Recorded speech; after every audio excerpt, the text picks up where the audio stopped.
আমি শুটকিটার খাই রানবো তো এটার লাগে আমি দেখতে এখানে আমি একটা পেঁয়াজে ব্লেন্ড করে নিছি আর ও যে রসুনের যে কিউব আছে ওটা দিয়ে আমি আজকে রান্না করবো পরে ও তো কাঁচামরিচ নিছি আর ওটা আফ্রিকান নাগাটা দিমু আর দেখতে পারা এখানে আমি ক্যাপসিকাম নিছি পেপার আমি সবসময় উড়ি কয়েকটা উড়ি নিলাম আর আলু দিয়ে রান্না করবো আর আছে স্পিনিচ ফাতা তো দেখতে পারা আশা করি আপনার কাছে ভালো লাগবো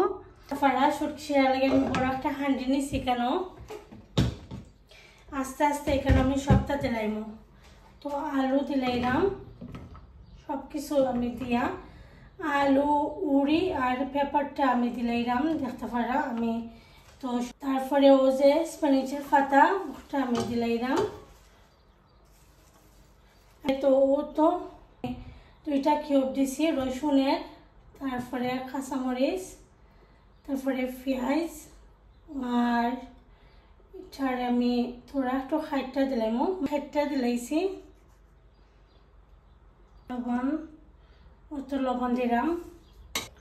তো হলুদের পাউডার দিলাম আমি 1 টিস্পুন আর আপনারা আপনার জাল যতটুকু খান আমি 1 টিস্পুন দিয়া আরো তোড়া দিলাম ও তো দেখতে পারা শুটকির যে পানি ওটারে আমি দিলাইলাম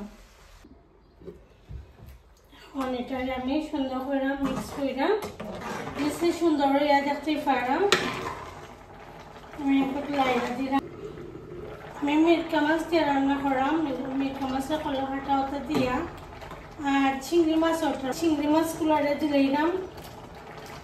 আপনার হইলে আমার কাছে ভালো লাগে তো এটা তো জাল হইব প্রপার আরো ভালো করে জাল হইব না হয় কারি কিন্তু মজা হয় না তো দেখতে পারে কালারটা ওয়াও কারিটা কিন্তু হয়ে গেছে এখন